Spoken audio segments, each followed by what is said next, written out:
অন্তত 10টি মামলা ও অভিযোগের তদন্তে সাবেক আইজিপি বেনজির আহমেদের সম্পৃক্ততা পাওয়া গেছে।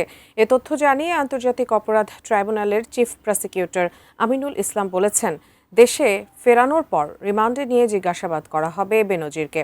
কঠোরভাবে বিচার হবে তার। জাভেদ আখতারের রিপোর্টে বিস্তারিত। দুর্নীতির মামলায় সাবেক আইজিপি বেনজির আহমেদকে সংযুক্ত আরব আমিরাতে গত 12 জুন গ্রেপ্তার করা হয়েছে।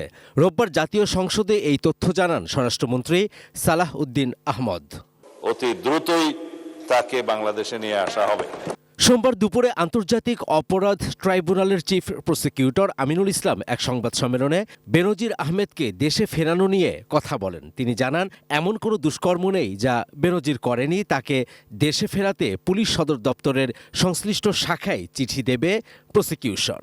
ইতিমধ্যে আমরা সরকারের কাছে আমাদের ওয়ারেন্টগুলোর কপি আমরা দিয়ে দিয়েছি।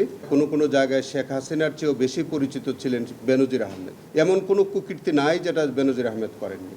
তিনি র্যাবের প্রধান হিসেবে অসংখ্য হত্যাকাণ্ডের সাথে জড়িত একটা অবৈধ নির্বাচন করার যে অন্যতম কারিগর ছিলেন বেনজির আহমেদ। চিফ প্রসিকিউটর আরও জানান, র্যাবের টাস্কফোর্স ফর ইন্টারোগেশন টিএফআই সেলে গুমের পর নির্যাতনের মানবতা বিরোধী অপরাধের মামলার অন্যতম আসামি বেনজির আহমেদের বিরুদ্ধে বিচার চলছে।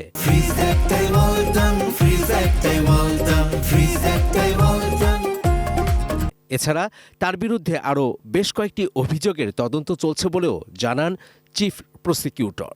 তিনি শুধু শাপলা চত্বরের মাস্টারমাইন্ড না, তার বিরুদ্ধে আমাদের ওখানে প্রায় 10টির মতো মামলা আমরা কিন্তু ইনভেস্টিগেশন করে যাচ্ছি এবং প্রত্যেকটার সাথে তার কানেকশন আছে।